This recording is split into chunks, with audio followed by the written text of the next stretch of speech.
previously on whatever this podcast is called. I don't know. I want to throw out a couple of these more obscure titles that I'm not very familiar with. For cartoons? Yeah, there's the Littles.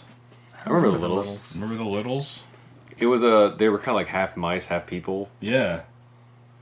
And then Pound Puppies. I watched Pound Puppies. I had a Pound Puppies sleeping bag. Pound Puppies was I need to find some. That was it was like a mystery show. Like and they were sentient. Like I mean, dogs are sentient, but like in this one they're anthropomorphic. That's what I mean. So there you like go, yeah. so they were like I think. I have to remember. I don't know if I'm making this up in my memory or if this is actually how it was. But I think it was kind of like Toy Story, where like when people were around, they were just like woof woof woof woof, and then when like people left at nighttime, they'd like get up, get dressed, and like go solve mysteries. What? I think that's what the show was. That's crazy. No, they would try to find they tried to keep the puppies in places like for kids, which is really weird because they actually have a newer cartoon of it, which I think probably just ended a few years ago. Which I could be Really? wrong. Yeah. Here's the funny thing about this show. Have you ever watched Hogan's Heroes? Oh yeah. Okay, the show's opening is exactly the music and everything. Hogan's Heroes. Whoa. The people in the show are like Hogan's Heroes. What? And what they're trying to reskin do. Well, yeah, like what it is they're in the pound, and underneath the pound they have like the Hogan's Heroes, like they have like their underground layer. Yeah. Is the same exact thing. It's like the Batcave or something. Oh. And people are coming through, like, to the pound, like, it's basically like people are coming underneath enemy lines, and they house people there at the Hogan's Heroes place. I do kind of remember that. And they move them on. The same thing with that, like, we find a place for the pound puppies, and so they put the puppies somewhere else, and that's their job. They stay there. And like I said, the music even goes down to it, like at the beginning of it. Yeah. Oh, so this is the new series? New as in like 10 years. But not ago. the one we grew up with. No, the one we Okay. grew up with is very different. But the one we grew up with, I still think there was like a Batcave kind of situation. Yes. And there was like a core group of characters, like you said, that would always stay at the pound. They never got adopted for some reason. Yeah. But they would get the other dogs adopted, so that they could become agents on the field, Yes. like kind of thing. It's but awesome. I'm only pulling this together from my memory and like piecing together as an adult, so I could be wrong about this history. But I feel like Pound Puppy started as a toy. It was like a plush. It was kind of like an animal version of the Cabbage Patch Kids. Yeah. I just remember these being adorable, stuffed puppies. That like I feel like that's like my parents wouldn't allow us to have animals, so I think that's like my mom would be like, here's your dog. Yes. 'Cause it doesn't just poop all over the place, you know. Well, I feel like that's the Hasbro kind of thing, to where like Transformers became like were hand in hand, not only a cartoon but toys. So you had Pound Puppies, and I think at the same time you have Rainbow Bright and My Little Ponies. So, but was Pound Puppies a toy first, then a show, or was it at the same time? I feel like they're all the same, kind of like My Little Ponies, to where like they might have been a toy first, but the show followed insanely close. They probably had that in the bag at the same time. Makes sense. The only reason I thought the Pound Puppies was a toy first is because the toys have nothing to do with the show and vice versa, except for the look. Mm-hmm. Like the toys were never meant to be like action figures. Like when you got a Pound Puppy toy at home, you didn't. The story behind that toy wasn't that he was a secret agent. Yeah.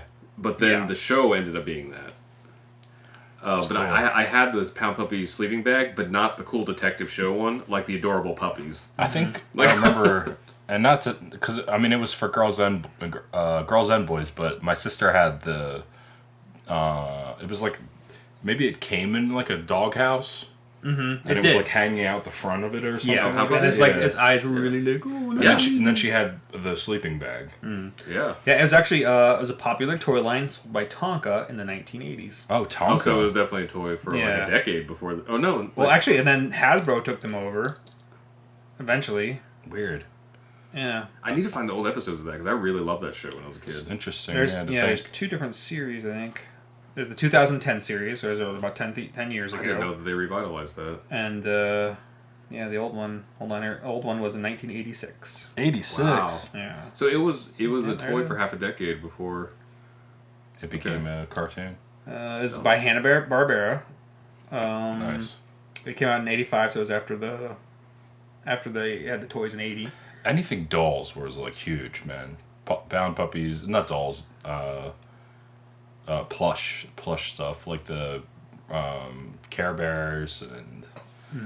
But see, I think Care Bears and Rainbow Bright and Strawberry Shortcake, Cabbage Patch Kids. I think those were heavily marketed to girls. Yeah. I don't know if like Pound Puppies were necessarily marketed to girls or boys, but the show was it wasn't heavy, but it like leaned one click over more on the boys' side because of the whole adventure aspect. Mm-hmm. I feel like that's how they kind of maybe got the boys to watch it. Mm-hmm. Because it's not G.I. Joe or something else. I mean, as a little kid, I just thought the toys were cute, and I didn't have real dogs. Mm-hmm. So, like, I remember getting a Pound Puppy's, like, sleeping bag, but then the first time our church had a sleepover, I begged my mother to buy me another sleeping bag because I didn't want my friends to find out that I had a Pound Puppy sleeping bag. But at the same time, I don't know what I was thinking as a kid. Probably I wasn't thinking, but, like, why would I buy a sleeping bag not expecting to go elsewhere? With the sleeping bag. With it. I was like, was I just going to use it at home? Yeah. Yeah. I can remember what it looks like and everything. It's so funny. It's like light tan with like a gray puppy on it, and then the big Pound Puppies logo at the top. Yeah, I have these like weird like images of Pound Puppy stuff, but it's not solid. I would have to like go and look it up. It's funny with the sleeping bag thing, like I knew people that could just rock that. Like in middle school and high school, they'd be like, "Look, I got my Pound Puppies bag," and people would be like, "Oh, Pound Puppies" or something, and they'd be fine with it. But if it was you or me, who were just slightly awkward or not that kind of person, like they'd be like, "Pound Puppies." See, I think in high school, I think in high school I would have been able to rock it, but at the time, it was the first church sleepover, so I had to been like in 3rd grade maybe, and that's when like everything is like, "Ooh, no, not girls," like, Ooh, girls. It's like I don't watch Care Bears. It's like I watched a Care Bear movie like 500 times, because it was like an adventure. I think that was the first movie I went to. Really? Yeah. I didn't see it in theaters. I think it was probably on TV, but it was like, I remember being super dark and dramatic. It was. There's a guy in it called Darkheart. Wow. I remember that. Like everybody was kind of freaked out about that. When they had the beams that came out of their stomachs, and they were fighting, and I remember it being almost exactly like Dragonball. Like with the super, like the Saiyan beams and stuff. Yeah. Like, they're like, try harder. It's like, if you don't do this, the world dies. I'm like, the stakes are very high. Everybody's got to send them their cheer and their Yeah. caring, just like Dragon Ball. That wasn't my sleeping bag, but it looked kind of like that. That's the one my sister had. I remember, I don't think it was Pound Puppies, but we had something similar. It might have been Care Bears. It was like that, but it was up on the wall. I don't know what it was. Like they used to make things that were made of cloth that you could put on the wall, almost like what do they call those things nowadays? The things that stick on the wall are like dummies or Like big heads. Big heads. yeah, big heads, stuff like that. I have a big head of Captain America my mom sent me. Oh, nice. My mom's not going to listen to this. I'm sorry, Mom. That thing's ugly, and it's still been in my dresser drawer for like 4 years. I mean, I love Cap. Is it just his head? No, it's his entire... He's like, what, 4 or 5? Yeah. Wait, is it like Chris Evans Captain America? Or No, like a cartoon? no, it's a cartoon version. That'd be funny. It was like, I'm just imagining like your wife. You'd be like, why, honey, why do we have Chris Evans in our bedroom, like on the wall? Oh, I'd have Chris Evans. This is one thing. This is one thing both of us can agree on. Jeez, guys. Me first. But man, I know like laws were passed after like the 80s, early 90s and stuff, where like shows couldn't just be commercials. But as a kid, I liked that. But I don't know, parents probably didn't like it very much. Oh, I'm sure it wreaked havoc. Like, my kids don't watch regular TV, they just watch Netflix. And there's no commercials on Netflix. Yeah. So the only thing they might get is if maybe they weave it into like a show or something. But like, I remember my brothers and sisters being like, whatever toy it was of that year, always on TV, being like, Yeah. like, and then not getting it and being very upset. Like, I'm sure that wreaked havoc on parents in the 90s. But that was the thing, though, is like Power Rangers didn't even have to advertise they had toys. Yeah. The show existing was the commercial. And then you just knew from the show what to expect. Like, as soon as they introduced the Green Power Ranger, you're like, we're going to KB Toys right now because there has to be a Green Power Rangers toy that rolled out with it. Like, you just knew as a kid. And then, like, when they introduced, like, he had the dinosaur, was it Dragonzord? Yeah. And then later on, so in my head, it was 4 years later. It was probably 2 weeks later. Like, they introduced the chariot thing, the Brontosaurus thing. And, like, I remember my brother and I being like, Bob, Dad, we're going now. Like, for what? And, like, that. And, like, are you sure that's out there? Like, it's at the toy store? I'm like, yes. Why would it be on the show? Why would it be on TV? But that was the communication between, like, the marketers and creators and kids. Like, they would never say, like... Well, I mean, there probably were commercials for it. But they didn't have to have... Like... that Brontosaurus just rolled on screen and every kid knew that was in the toy store. It has to be a toy. Yeah. And the crappy part about it is, I remember by the time we got to the toy store, we talked our parents into going, or I don't even know we were going to be able to buy it or not. It was already sold out because like everybody wanted it. And then what was it? A few years ago, we were like when FAO Schwartz was still open in Times Square. I remember going there, and it was a wall of those Brontosaurus Zords. Oh yeah, because they had brought back the old toys. Yeah. I just sent a picture of my brother. I'm like, if we only knew. You said that was New York. Yeah. Yeah. But they're not around anymore. So this must be a newer. Well, sorry, Vince was showing a picture of the Pound Puppies, like of a toy, and I was like, that doesn't look quite like the one. We're gonna start including like a screen video from Vince's phone. To be honest, we should probably do video. I mean, just because we sit here, look at this, look at that. Oh wow, look at nobody was like, no, I don't know what they're talking about. Yeah. I love this genre of stuff, like the cartoons, the comics, the toys, all from the 80s and 90s. That's where I get freaked out, man. There's just so much stuff. But that's what I was saying though, is like that era, all the kids shows had product attached to them. And things do that now, but like now it's illegal, unless you're on YouTube, to like market like a show as for toys specifically. Right. So like that, like Transformers wouldn't have existed if there wasn't a product line. G.I. Joes wouldn't have existed if there wasn't a product line. Pound Puppies. Dino Riders. I remember Dino Riders. Throwback. Like Mummies Alive. I'm gonna look up Mummies Alive now that I saw that little clip. Dude, I remember that from when you showed me that. I've been looking for it for a while and I can't find a legal version of it, but I really loved Ronin Warriors as a kid. That was like, and it was a short run. It was like a it wasn't even a season. It was like a series that had a beginning and end. I remember sifting through, and there's actually a ton of cartoons that only had like very, very short, like one season or maybe even a half a season. Mm-hmm. You know that Highlander had a cartoon? Oh yeah. It like you watch it and you're like, well, they're supposed to kill him. They're supposed to take his head. Yeah. So what are they gonna do? Nothing. Well, that's kind of like off screen. That's kind of like the Toxic Avenger. Yeah, Toxic Avenger and what's the police show? Police Academy. They had a show. Yeah, and I remember the toys from it. They were all goofy. They were very much like the real Ghostbusters toys. Yep. With exaggerated faces and stuff. probably made by the same people. I'm sure. But the real Ghostbusters toys were the brilliance of all these shows, and I think what connected the marketers to like kids' imaginations was that since they needed to sell more product, there was new characters being introduced like constantly. Mm-hmm. So like with the real Ghostbusters, obviously there was the ghosts, and then there was different eras of different characters there. So like even the main cast, there were like Halloween versions of them. There were monster versions of them. Then Teenage Mutant Ninja Turtles. There were so many series. There was like the changing ones. Remember the ones that like would basically transform from like a regular turtle into like the anthropomorphic turtle. Yep. Like, and then same thing totally with Bebop forgot. and Rocksteady. Yeah. There were so many different kinds. It'd be like it was like Barbie, straight up like Barbie. Yeah. Like how The Simpsons makes fun of Barbie. Like, look, she has a new purse. You know, Yeah. like that's how the Ninja Turtles were. Like, oh look, they dressed up Raphael in a pizza chef costume, and that was the action figure. People bought it. I was at Walmart earlier today, which I do not recommend the week of Christmas, just to anybody listening. But I kid you not, they had Metrosexual Ken dolls.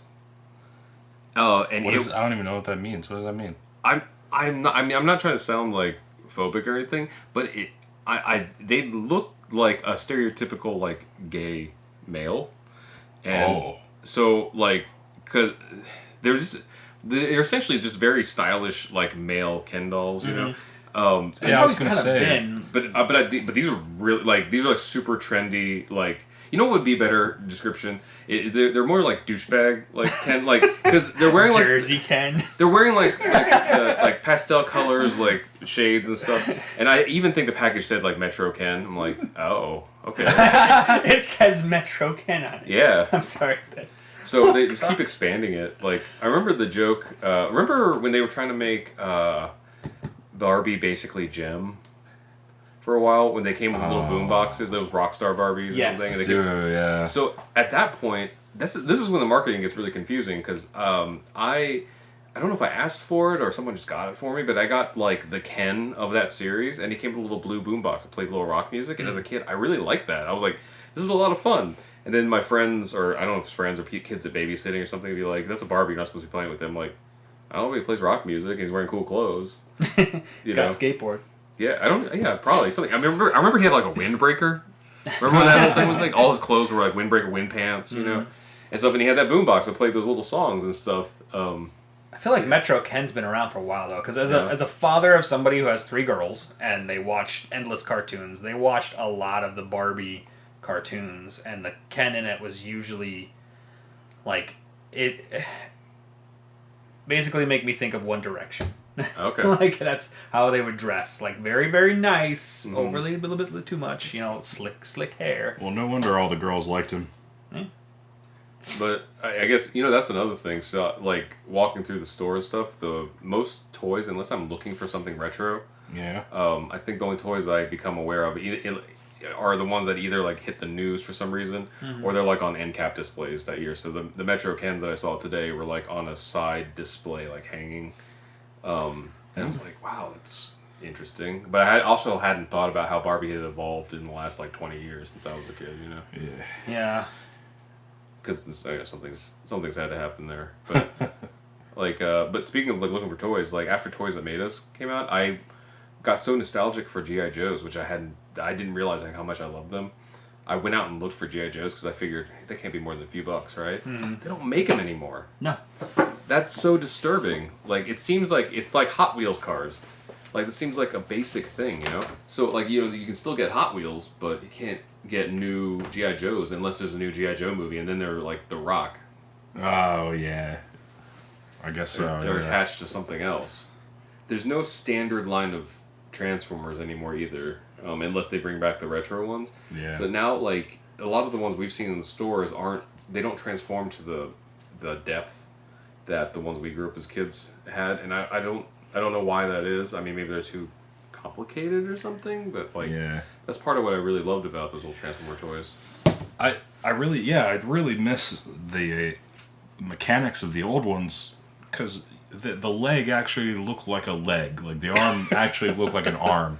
It wasn't like a 6 twists and you're done, and then like the legs are like part of the back of the car. And then like the arms are like the doors. You know what I mean? It's like a lot of them now are pretty much just like the shell of a car, and then there's a robot stuck inside of it. It's like, really dumb. Like I remember the original Bumblebee like had silver arms. Yeah. That you pulled out. Do you remember the Voltron ones they used to have? They're like cast steel. Yeah.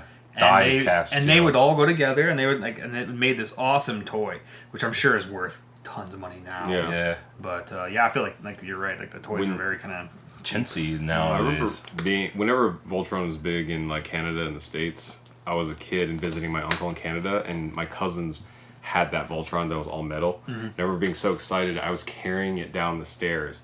And I don't. How old would we have been then? Maybe 6 or 7. It was. I was very young when those were popular. 5, 6, or 7. That's something before, like that. or at least very early during Transformers that they were popular. So like I was whatever how young that is, and I was carrying the Voltron like all assembled down the stairs of my uncle's house, and one of the legs fell off and landed on my big toe. And that was the first time I discovered that you could lose toenails. Like, I remember being so traumatized by that because I learned all about Epsom salt and everything. Like, I might have even broken my toe. I'm not sure. Like, I just remember, like, this hurt me. Like, the leg weighed a good 5 pounds. Like... It was a hefty toy, man. Oh, yeah. And but now, like, I feel like not even just now, like, not too long after that, I looked at Voltron toys and they're all plastic, which is probably safer. Makes sense. Also, you can't, I'm sure... hurt yourself with them, I guess. Yeah, but I can't find those metal ones anymore because I remember like they were all those tigers or cats or something, I'm sure there's some company that tries to remake them and whatnot. There's a lot of like crazy companies out there that do, On eBay right now, you can get the full diecast Voltron from '81, made in Japan, for $225.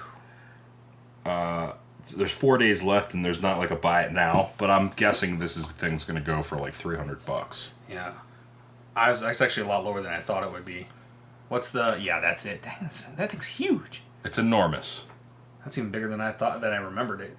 Remember the mouths opened to like grab the weapons, and all those parts come off and turn into all the other vehicles. Yep. Which is Or maybe I'm not. Maybe I'm just thinking it did because it was so long ago. But. I remember my favorite part was I'll form the head and pulling the black cat's mouth open and then pulling the face down. Yeah. That was like the most epic thing. Now that I want this.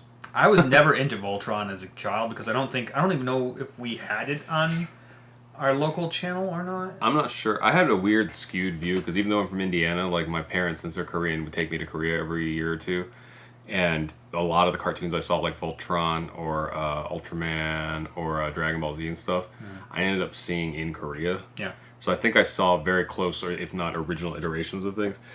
So there's probably a lot of story I don't get from them. So like I remember Voltron in concept, but I didn't grow up with I'll Form the Head.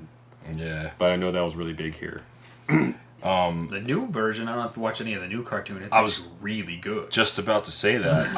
I started the first like 3 episodes and moved to something else, but it's on my list. I want to finish it because everyone I've talked to tells me that it's freaking awesome. It's so weird because it's a soap opera. Yeah, like it's so. Not all of them, though? But it's so slow. They're all soap operas. Like it's fine. It's fine. X-Men's soap opera. It's a whole thing, but like it's so slow. Like it's very very slow going. It's very anime. Like the first 4 or 5 episodes are very slow going. Yeah, it's kind of like the anime X-Men and anime Iron Man. Like they're probably 20 episodes a piece or something like that. Yeah. But if they condensed it to like a like Western format, 20 episodes could have been like 6. Yeah. You know, as far as like story and action and stuff. But they're drawn out kind of in the way that I like novels. Like I like Jules Verne, like slow. To spend 2 chapters describing what you packed to go to the desert, like kind of things. But that's kind of like the equivalent of like the new Voltron. It's like there might be a whole episode where they're just in like the war room planning what the next episode's going to be. So I found another one, the same thing, like made in Japan from '81, Voltron, full body. It's broken in like 7 different places, and it's still $150. Yeah, That's probably pretty close to what the cost would be like at the time new though, because since they're metal and it was essentially like 5 or 6 independent action figures. 1, 2, 3, 4, 5. Yep. I wouldn't be surprised if each of those things cost like $15-$20 a piece, because like That's so crazy. what was weird is because we were so young. I don't have a concept of what the cost was of those things because I wasn't buying them. I remember the know, Ninja Turtles cost $4.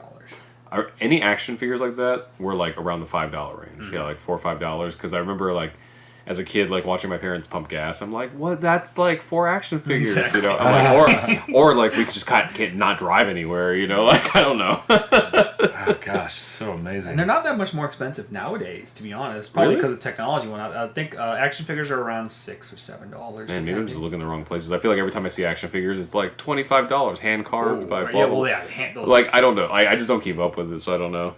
No, if you walk into Walmart, though, like just look over in those. There'll be Ninja Turtle ones or whatever it is at the time, you know. The I just Ninja don't. Turtle show looks I awful. don't recognize any of the Yeah. properties anymore.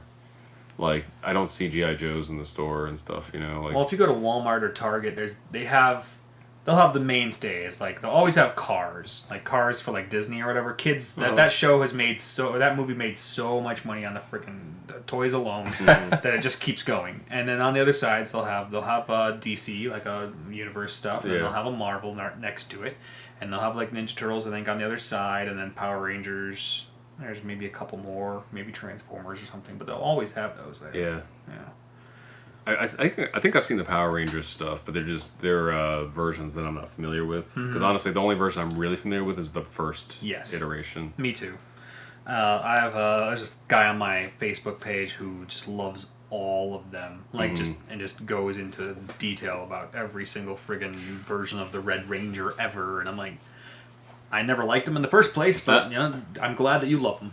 They recently did an episode that was some Hallmark, like 500. It couldn't have been 500 because I'm sure Power Rangers is like 1,000 episodes per season or something. Yeah. But like it was it was an anniversary, maybe like 20-year anniversary or something. But they had supposedly regrouped every former Power Ranger. Or something. I don't know how true that could be though, because that's a lot of actors. I know the Green Ranger guy was in it. But doesn't he? He's still very active in the Power Ranger community. Well, he was also in a bunch of the other shows, I'm sure too. I think Black Ranger is too, or the guy that ended up being Black Ranger. The first one.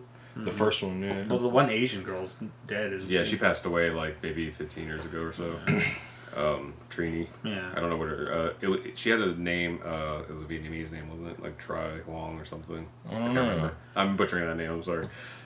But and the Pink Ranger is a screenwriter or a musician or both now. She was in a couple movies. I remember. I want to say she's trying to get a movie made a while back. So one of the perks of like supporting the movie on Kickstarter was that she would go like on a street corner, and like she was in a pink Power Ranger outfit that she had bought from like a costume store, and like played a song on a street corner on guitar, something. And she looks exactly the same. Yeah, she just looked a little older. She didn't look that much older to me though in the video I saw, but they probably all live in LA. I remember seeing, because when I went to, I think it was WonderCon a few years ago, I remember seeing the guy from the Green Ranger guy. And he's big into MMA. Yeah. So, he's into that stuff. White Ranger was my favorite. Well, he's the same guy. Yep. And then in Ronin Warriors, the red guy turns white.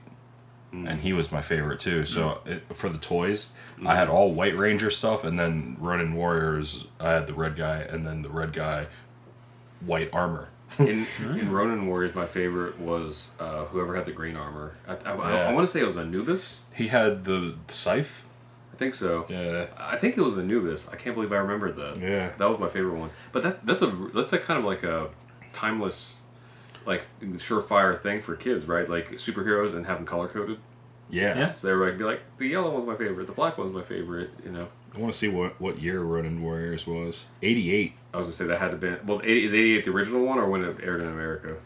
TV Asahi Network, so I guess that's Japan in 88. I want to say that the States were like early 90s. I don't know what you're talking about at all. Ronin Warriors? Yeah. Maybe if you... it was an anime I don't think I ever saw that. that they had turned into essentially... It was very much like X-Men, the animated series. So it's like very serialized kind of. And it was only like a certain run. It was however many episodes it was, at least in the States. It was a one storyline, and then it was over. Yep, it was one season. That was it. 39 episodes. It's really funny when we say one season. Like I keep thinking of like TV where like 21, 22 episodes. But like when cartoons were like one season, like the Transformers first season is like 40 or something. But I think the Ronin Warriors one, like it was. I think it ran for a long time in one season because it wasn't really a season. It was it was like a series, it had its run, and it maybe was once a week, but for like a year. I think I might remember a little bit of this. So I'm showing the armor when they transform sequence. See, I don't know. Like my mom, like I know Rod's family comes from a Christian family too, and I think Vince as well. But like my mom would not let us watch certain things, and that didn't always have a rhyme or reason. And I feel like Angie's mom was a little bit like the same way too. Like she just looked at a show and be like, "Yeah, I don't like that. You're not watching it." So. I don't remember what that aired on. I feel like it was something like TBS or something where there was not a big deal around it because I don't remember a whole bunch of kids being like having Ronin Warrior craze. Yeah. But there were toys, and they were prominent enough that they were like a big display at KB's. Yeah. If it was on TBS, I probably did not see it because we only had cable like for a short period of time. So. But it was something that like I don't remember like making time to go see it, but it would always be on. But when it was on, I was glued to the TV because the story was like, this is a time before like on demand, so like I probably was watching it over the course of several weeks or a couple of years or something, and piecing the story together from whenever I caught whatever episodes, and then like mentally figuring out where in the season it was. Oh. That's the only thing that would suck about serialized stuff is that, like, if you missed it in the 90s, you had to wait till the rotation came back around to see that episode. It would probably be, like, another, like, 6 to 8 months or maybe a year, It was on Sci-Fi Channel and Cartoon Network. It was Toonami. Yeah. That's probably where I watched it. Yeah. It was Toonami. It said it something about when it hit the States. I didn't see where it said it, though. Somewhere, like... Oh, and it's 2 volumes. It's 39 episodes, 2 volumes. Okay. But one of our favorites for sure. I'll have to watch it. The toys were awesome. I want to try to find the toys that aren't like $1 gajillion because it was cool because the toys, like it was the base action figure and all the armor. So actually, Ronin Warriors and Mummies Alive are very similar. that there was like a base person, and then there was stuff that you put on top of them. So like the samurai armor would go on the Ronin Warriors action figures, and it was cool because it felt a little more sophisticated, I guess, than some like the X-Men or Teenage Mutant Ninja Turtle action figures. But I only ever owned the one. I think my brother had the red one. The red one. But it wasn't something. I want to say it was a little more expensive than regular action figures. It was a special occasion that I got it, but I really, really loved it, whatever one it was. And I don't even know. I think this might have been the first time that like I bought a toy because I was so invested in the character. Yeah. Like it wasn't like, oh, I like the Black Ranger and the Power Rangers. I liked the motif of the mammoth helmet and everything. Yeah. So I got that one. But like this one is like I feel Anubis' strife. Like so I got the toy. Nice. $50 right now. Yeah, I don't need it that bad. Yeah. It's just gonna sit on a shelf where I did that with the Chun-Li action figure, and that's about as far as I go. I was gonna go back and get some comics like that a while ago, to where I was like, if I start here, I don't know where it's gonna end. So I'm like, no. Like, if I ever collect, I'm sure I'm probably just gonna collect key, like certain issues or whatever that are worth. There's something will be worth in the future. One of my friends from high school had Spider-Man from Amazing Fantasy. The first one. It was like really torn up, but like it was still. Oh, those are cool. Vince is showing the Ronin. All these. They had the clips on the back of the boots. Oh, you know what? Funny you mentioned that because they just came in and I opened up the packages like right before coming here to record. But I bought myself for Christmas Mortal Kombat 2 and 3 on Sega Genesis. Nice. And it's funny because it was the same thing. I was like, I want to play these. I'm probably going to play them. But as soon as we got in the car to come here, I was like, I'm going to find the emulators. Like, I have the cartridges now, but like, setting up, we have a Retron system. It's like a little, like $100. Like, it plays NES, Super NES, and Genesis cartridges. It's fine, but it took me half an hour to set up on the TV today because it has the RGB cables, and like, or not even RGB, it's like one video cable and the two audio things. And our TV is like, what does this go into? You should get one of those little simple HDMI ones. They're like $10 at Walmart. But but still at the same time, like the whole, the whole thing about like blowing the cartridge and all that stuff, like reseating the cartridges like 20 times to get to work the one time. It probably was still just as bad as when we were kids, but like now we're so like instantly gratified by stuff. It seems like extra frustrating. So I'm like, the game doesn't just work. Like, I have to, like, reseat it literally 20 times, and then the one time it works, like, don't touch the machine. This is the Sega? This is a Retron. Oh, okay, so... For the Sega game. Which, I don't remember the Segas nor the Super Nintendos having that much problem. Like, I know some people had them with before, but, like, the NES, for me, was, like, the only one that really had a problem with the contacts. Yeah. So, I don't know. Like, I want to believe that it wasn't that bad then, but I'm like, it might have been, because now I can look up any song. I have iTunes Match. So I can look up any song that's been in my iTunes library for the past, like, 15 years, and that's ridiculous. Like, I don't have to wait to go home or anything. Like, as long as I have cell signal, I can see it in my library. And so, like, I don't know if that's where my impatience comes from. I put the cartridge in, like, well, it doesn't work, and I have to send it back. Like, wait, Vince was like, clean the contacts. I'm like, okay, clean the contacts. Oh, now it works. Okay. You get the alcohol and the cotton swabs. Yeah. Yeah, because like 90% of the time it works. You just have to clean it or something. Well, that was the reason, like, you blowing in it, because we'd blow in these NES games, but the only reason that they worked better is because you're getting spit all over the contact. Yeah, it would like have a little conductor there. So that's what Vince blew into, like, a Nintendo cartridge today when we were trying to get the stuff set up. I'm like, that's bad for it. I'm going to go get the alcohol.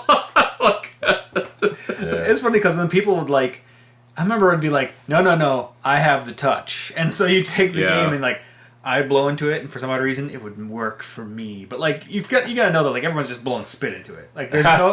me blowing into it was just maybe just enough spit. Well, they did a study or something. Yeah. They figured out that the most likely reason that worked is because the action of reseeding it was probably more effective than anything else. Yeah. Like, you'd have to have, like, a lot of accumulation of dust. Yeah. To, like, disrupt, like, that That's whole circuit. That's true. They're very, like, large copper... Like, yeah.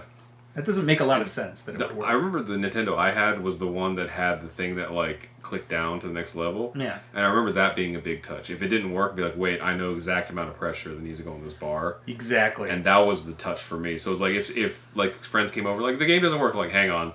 And I just muscle memoried that pressure. Yeah. Like insert it. Okay, now we can leave it alone. But if you bumped into it, the whole thing could go. Oh, absolutely. In fact, I would jam something in there, which is why, like, I'd always had, we'd eventually get the Game Genie. And that actually, I think it would ruin our NES. Like, because the way that it kind of sits in was a funny, like, Z shape. Yeah. And I feel like it would push down the prongs or something like that to where, like, they wouldn't connect all the way from that point on with regular seating.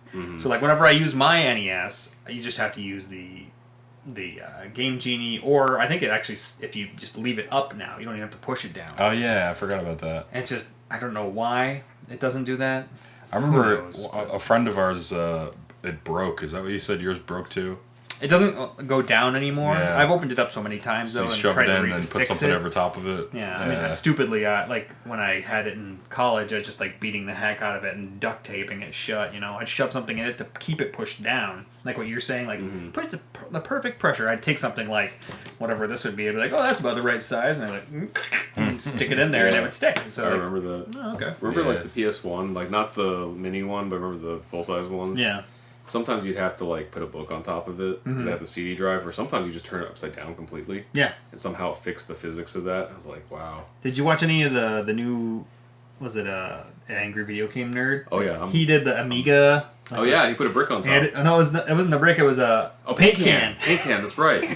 Did you see that he just did an episode of Macaulay Culkin? I know. I watched one of them. I watched from the Mondays one. I didn't watch the Home Alone one yet. Oh, okay. So you watched a Let's Play thing. I haven't watched a Let's Play thing. Yeah. But the episode where they go through the Home Alone games, it was really cool. It's kind of like the episode where they had the creator of the Toxic Avenger play the games with him. It was cool to see that crossover and that like a professional of that. I guess the other one was an actor, but professional of the industry, like go along with AVGN humor because it's so campy and kind of bad. Well, if you watch the Mike and Mondays one, you realize how they kind of got together. Like Macaulay Culkin didn't know that there was a video game for PageMaster. Oh. And so he just texted, or he just tweeted, like, hey, when are we going to play the PageMaster video game? And then I'm sure that was kind of like, anytime you want. Wow. So then they got together and that's what they played. They played PageMaster. So is Macaulay Culkin, well, he's out in LA, right? Because you delivered food to him one day. Well, I'm sure that wasn't his residence. Yeah. I saw him on Joe Rogan probably a couple months ago. Because James Rolfe, for AVGN, he's in Jersey, so at first I was like, oh, he must be in New York, and then he came down. But no, he's in LA. Maybe he's back. I don't know. Who knows? But that's cool to see like that crossover. I'm a diehard AVGN fan. Like I love every bit of like even I don't know the movie. Like people really hate it, but I love watched the movie. I need to watch it. In fact, I was gonna get like a showing when it was out here in LA, and I just couldn't. It was all packed.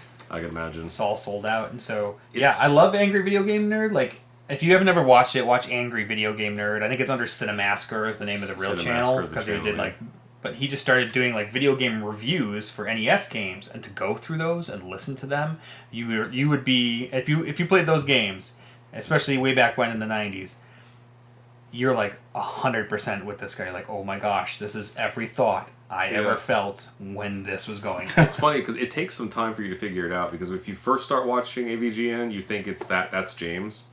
But James is the actor, producer, and he's a different person. Like I think he's a little punk rock because you can see his tattoos and stuff.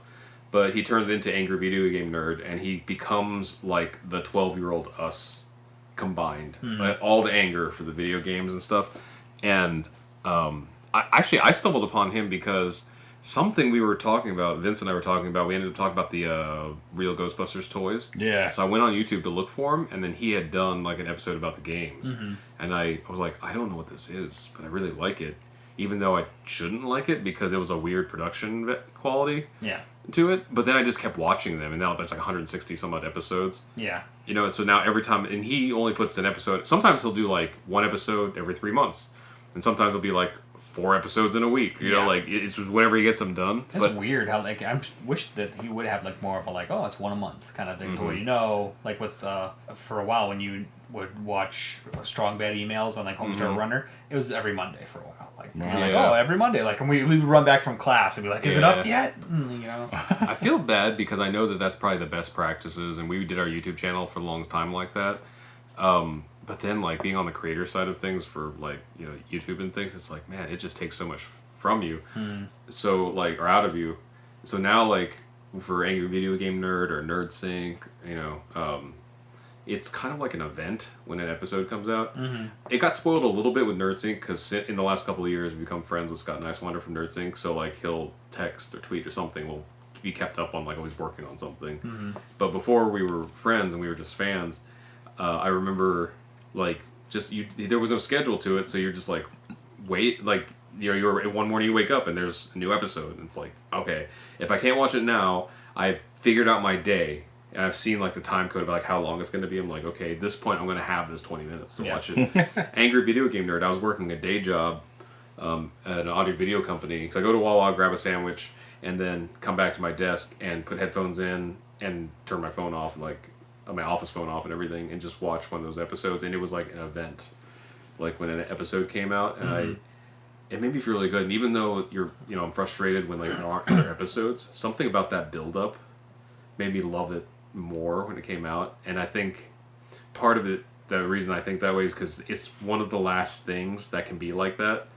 Because when we were all growing up, a movie coming out or a CD coming out or something, there was so much anticipation that we hated, but then we loved it when we came out. That doesn't exist anymore. No, there's so much stuff, and then on top of it, it's kind of like just constantly coming out like at certain intervals, and so you're like, all right, well, I can just catch it later. Like it doesn't matter. Yeah, like on-demand shows and stuff. Like Black Mirror is going to be coming out with a new season like right after Christmas. I don't know for sure, but I'm going to guess all the episodes are going to be at once. Yeah. Oh, really? Well, that's how it normally is. That people can binge. Or sometimes, I think they're starting to get creative with it now because Sabrina, like Chilling Adventures of Sabrina, quote unquote season 1 just happened.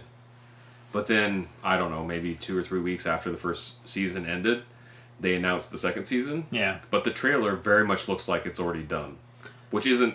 There's no way that they shot a whole new season within those couple of weeks.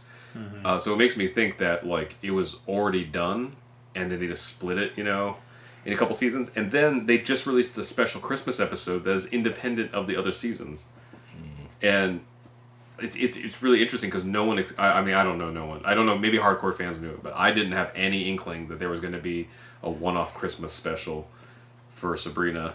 It would make more sense. I mean, like, to be honest, because you keep people's not only anticipation up, but you keep their attention too. Because when say I haven't caught up on all the Netflix shows yet, but when Daredevil came out, I was like, we're watching all of this right now. And so like whenever Angie would come home or something, no matter if she was late for work or whatever, we're watching 2 episodes, and it would be more than 2 episodes. It'd always be like 4. Come on, we watch one more, and like but.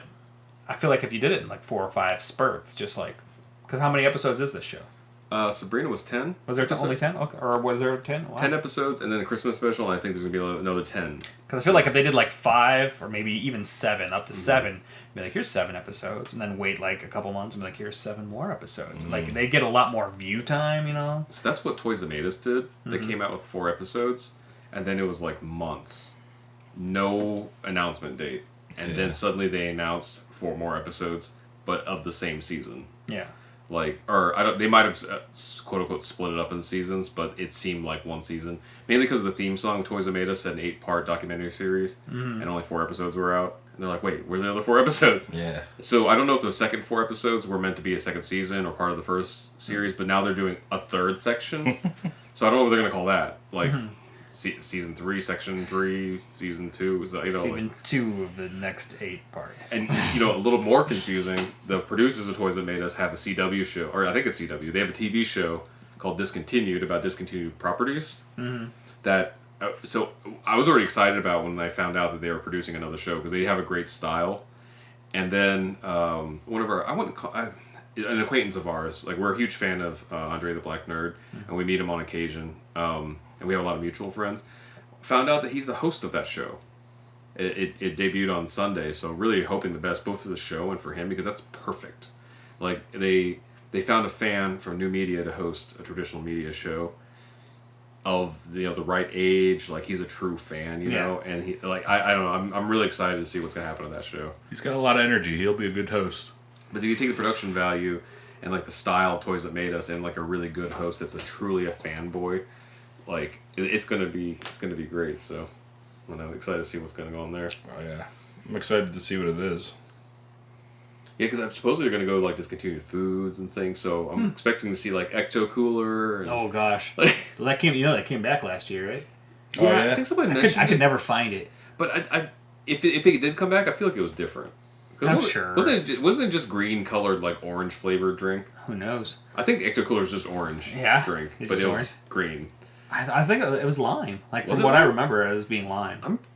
Because I'm pretty positive they called it Ecto Cooler for a long time, and they even took Slimer off of it. Oh, okay. I remember getting it from like we had, gosh, what's it called? It was like a Wise Way or Town and Country supermarket back in Indiana, and you used to be able to get it in like these funky. Did you get it in the cans? No, I was on the juice boxes. So I've seen the cans. though, Like yeah. these giant cans, and then you'd use the funny Pop two bottle sides. opener and Yep. open two sides of the can. So there's air. Gotta get those kids started early. Yeah, it's weird because people. I'm sure like if I showed my daughter that she'd be like, "Why is it in a giant can?" Yeah, right. Yeah. Like I don't know, but that's how they. Because we'd send always stuff to pour us. the can into like a plastic pitcher. Yep. And I was like, I guess that makes sense. But we're just moving it from container to container. I feel like this Hershey's still makes stuff like that too, because my grandma would have Hershey's syrup, but it wouldn't be in the squeeze thing. It'd be in that funky can, and you just do like 2 holes again, and you pour the Hershey's syrup. Weird. I've seen that, but I could never bring myself to buy it. Yeah, Because like for me, chocolate coming out of a can doesn't sound right. it doesn't make sense. I drink a lot of like diet like generic Sprite because I've been trying to avoid color stuff. This is the beauty of going to the 30s, like exiting the 30s. God, I'm almost 40. And Don't say that. is that like, oh, I'm trying to avoid unnecessary coloring in my beverages, so that my joints don't get messed up. That doesn't make any sense. It's definitely a thing you don't say when you're a kid. Yeah, well, it's even like, before we record these, Josh is telling his daughters to go to sleep, and Uncle Rod is saying, enjoy sleep while it's given to you. Yeah. Because for the rest of your life, you'll fight for it. It's crazy because like with the Postmates stuff, I'll stay up super late sometimes, and then like I'll come home and like to try to get even like 5 hours of sleep, like. And my daughters, they'll get like 12, and they'll be like, "Don't wake us up yet." And I'm like, "Child, if I had 12 hours of sleep, I could stay up for weeks." I could stay up for a week. I remember it was one of my early visits to Los Angeles, so your daughters they had to be like super young. And like, it's when you only had 2. Were we here? You were here. Okay. And it was at the time when they were like waking up like 6 a.m. like clockwork. Oh yeah. And you were working in a studio until like 5 a.m. Yep. And I was crashing here, and I remember them getting you up at like 6 a.m. and you would just pass out on the couch, and they were crawling on you like puppies. And at one point, one of them, I want to say it was the younger one, who's now the middle one, like looked at me, he's like, "Daddy, why aren't you?" I looked at you and was like, "Daddy, why aren't you responding?" Like holding her eyelids up and stuff. And then she like looked at me like for an answer, and I was like, "Well, your father is dead now." So and I was joking, but I don't have good communication skills with little kids. Like I talk to kids like I do adults, and I think I don't even think she took it serious. She's just like, "Okay, whatever," and then she like just kept trying to wake you up.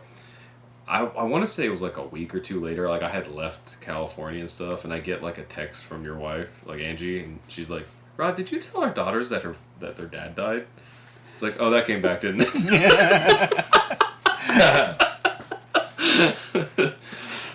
I was like, "Oh, children, enjoy this while Why you still can? it's given to you, because the rest, after a certain point, the rest of your life, you'll be fighting for sleep and buying toys that were like dollars when you were younger for hundreds of dollars when you were older." Oh my gosh. Actually, I had a Transformers character, or I don't even know who it was. It was some random person I didn't even know. And I got it from Burger King when I worked at Burger King in the middle of one of the years of college. And I think I looked it up like last year or the year before, and I was like, this thing can't be worth any money. And sure enough, there's a website like of all the Transformers, toys ever, and it was worth like $35. What? This is a little Burger That's King awesome. toy. That's sick. I remember McDonald's used to have those little. They weren't Transformers, but they were like food items that turned into robots. Those kind of things. Those had to be like really collectible too. I'm They sure. were so like creative. I We remember did a video on that. the hotcakes turned into a pterodactyl. it's funny because the things that you would think, like the things that everyone was like, these are going to be worth so much money, are worth like jack squat. Because there's like millions of them, Barbies or Beanie Babies. Or like the Desert Storm trading cards. What's that? You remember the War Desert Storm? Yes. There were trading cards. And I remember my parents investing in them. Oh my gosh. There was a box of trading cards mint like you would buy as a retailer that sat at my parents' house that we were not allowed to open. Because they were supposed to be worth so much money later. Wow. That's... Also, if anybody wants to buy Desert Storm trading cards, hit me up and I'll call my folks. Yeah, Oh my gosh. Angie would get, every year, Angie would get a Barbie for Christmas that was like the Christmas Barbie. You could get one every year still to this day. My mom did the same thing. And Angie's grandma would buy her these things, and we had like a bunch of them in the basement. And when eBay got big, I was like, hey, Ange, let's see if we could sell some of these things. And we looked it up, and it was literally cheaper than buying a brand new one. Oh, yeah. You know what? Down. I don't know if they still are, but you know it used to be like high value later were the Barbies at McDonald's. Mm-hmm. My mom has a big glass case of like almost all of those Barbie dolls from McDonald's Happy Meal toys. Look them up.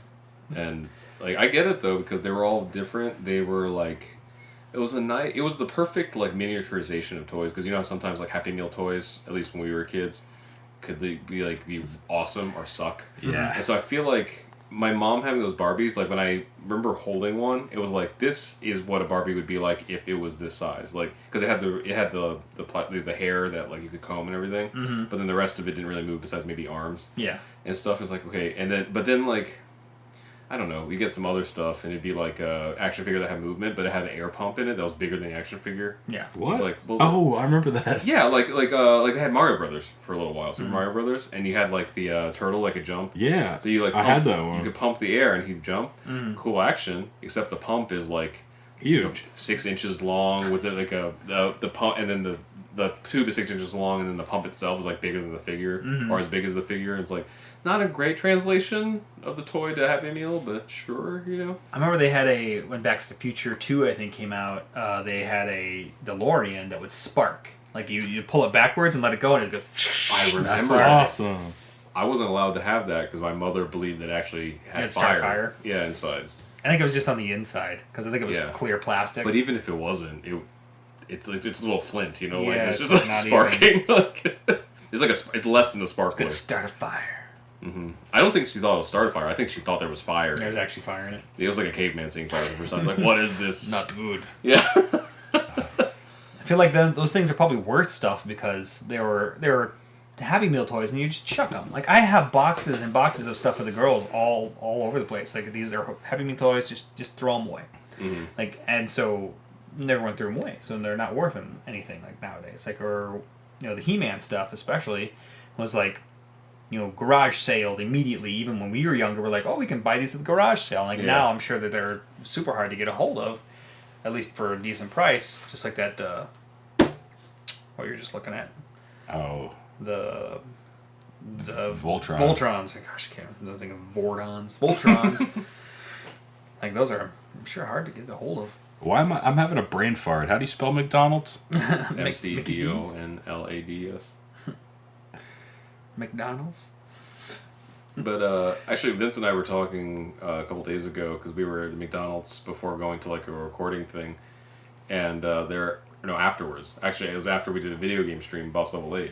We were at McDonald's, and their Happy Meal toy now is Into the Spider-Verse, but they're like blank action figures that you can add decals to. I'm like, you guys want to get action figures? Happy Meals, I mean. That's it. It's actually, I think it's for the cartoon. Yeah, this was the cartoon. That's what it was. I remember those. Was that McDonald's? Back, yep. Okay. So let's see. I remember $2. I don't know. I remember the one with the skateboard. I had that one too. I don't think it sparked, or if it did, my parents it still went somewhere though. My parents disabled the sparking feature. Yeah. I also wasn't allowed to have slime as a kid, so any Ninja Turtles toys with slime. I had a ton of Gak. Do you remember Gak? I remember. I think it's started to come back now because of all those kids that do the slime online. They do the YouTube channels with slime. They got creative with glue. But also, whatchamacallit, the Double Dare came back, didn't it? Yeah, I think the slime thing has been going for a while. Yeah. It was a really big kids thing. thing. I mean, Gaklick specifically was it Double? No, it wasn't Double Dare, was it? I think it was just Nickelodeon in general. Because was it the show that with Slimy at the end of every episode. Well, they did. But you can't do that on television. it, whenever you would say "I don't know," they would put slime on you. It was after that though. It's whatever Nickelodeon show that had Gak as like their main. I think it was Double Dare. Yeah, I mean, sure. I know they had a part of it, but because like I remember there being a thing as a kid. I read some magazine that was like trying to. It was weird. It was kind of like Consumer Reports, but for kids. So it was like the Gak on TV is different than the Gak you get at home because the Gak on TV you can eat. Yeah, it's made with like starch and sugar and stuff like that. And it was supposed to actually taste good because the kids you'd get it like in your mouth and everything. But the Gak you got at the store is mainly like plastic and glue and stuff like that. So like it's weird chemicals. They're like, please don't eat this. It's not toxic, but it won't make you feel good. Yeah. You just need Elmer's glue and like a couple of other things, and you can make like a tub of that crap. Mm-hmm. My kids want to do it all the time. Like, no. Maybe that's why my parents were like, no slime. So the whole Secret of the Ooze era was like a rough patch for my parents. Because they would come. That would come with Ninja Turtle characters too. Yeah. They'd have like a little thing of this slime or whatever it was, because it was big, just like today. And you put it in the action figures. Yeah. Well, it was worse. Like in my home, we had a dog and like 2 cats, and so if it got out at all, like it would just the hair would just get into it, and you'd be like, look, and there's hair coming out of it, like it's disgusting. That's so funny. Sure. Nowadays, probably the same. I don't have any animals, which I wish I could, but that's what pound puppies are for. Here you go, kiddos. At the time, I didn't know better. Pound puppy. I had the gray one, the main gray one with the black ears. That was good enough for me at the time. I feel like most of them were like laying down like this. Yeah, like the ears would come out. They're all their eyes are looking up at you. Like, yeah, they you could see me on the. Their face down, but their eyes looked up at you. Yeah. That was the thing about it. They all looked like so sad because they were in the pound. Yeah, that was the whole thing, and you rescued him from like the little cardboard boxes and stuff. That's so awesome. I want to see the show now. We're gonna look for the cartoons as well as all the other ones we talked about tonight. Yeah, that's a good full circle. We kind of started with Pound Puppies, and we're gonna end off with Pound Puppies. Well, I talk about '90s cartoons and '90s toys. Yeah, and high fructose corn syrup. Oh gosh, even beverages. Yeah, cooler. I love that stuff though, man. That's so delicious. Yeah, we should. It's hard to. We should try to make Ecto Cooler. Try to make it. I'm like the lady that tried to make the Skittles. I'm still pretty sure that Ecto Cooler is orange, but somebody look that up. We could look it up now, but somebody else look it up. Like, tell us. Yeah, let us know. I don't. I swear that it was lime. I don't know. That would make sense because it was green. But I honestly don't remember to chime in. For some reason, you don't remember Ecto Cooler? I remember it, but I don't remember what it tastes like. I remember it being orange, but I don't know. That memories are faulty. So that's true. I was also like 6 at the time or something. Well, I hope everybody enjoyed this rant of all rants. This will probably be split up into like a couple parts again. I think this is becoming an ongoing theme. Everything will be in pairs. Yeah, we like splitting things. Sexual. Yes. We'll cut that part out. Vince and I have a YouTube channel called RKVC. We're a band. We do some random stuff on there. Josh has a few channels, but the main one is A Band's Life. It's a podcast about bands. My kids just started doing Schmurd again, so they're gonna try to do. They do just like nerds related stuff too. So Schmurd. We got here today and they were finishing up the Bean Boozled challenge, which I'm sure is like 2 years old. So you guys should go check that out. You know what? We should come back sometime. We have the full game kit. We should do it with the girls sometime because you can like spin the spinner. So it's much more terrifying. I don't know if Ari's gonna do it because like she wanted to quit after 2. She was like, I'm gonna throw up. Like, oh yeah. Yeah, it's pretty awful. Yeah, it's not. We'll replace her with Penny. Penny didn't even. She licked it. It was like no. Yeah, she says it smells weird. But you were in the bathroom. She wouldn't go to sleep, you know. So I was like, Penny, you want another jelly bean? I've never seen a woman so certain. She's like, yes. I was like, what if it's bad? She's like, it's a jelly bean. Let it have the childlike optimism. Oh gosh. Child optimism. On the next episode. Yeah, so check us out on there and the Twitters and all that stuff. Like it's RKVC, A Band's Life, and then whatever this ends up being called, which you'll know by now. We just don't know. We don't know, but maybe you do. Yeah, so write a review and tell us how you like it. Tell us what we can do to change things, or maybe if you have a cool name for our podcast, you could help us out by that. We could change it. Yeah. Cool. All right. Until next time. We'll catch you guys next time.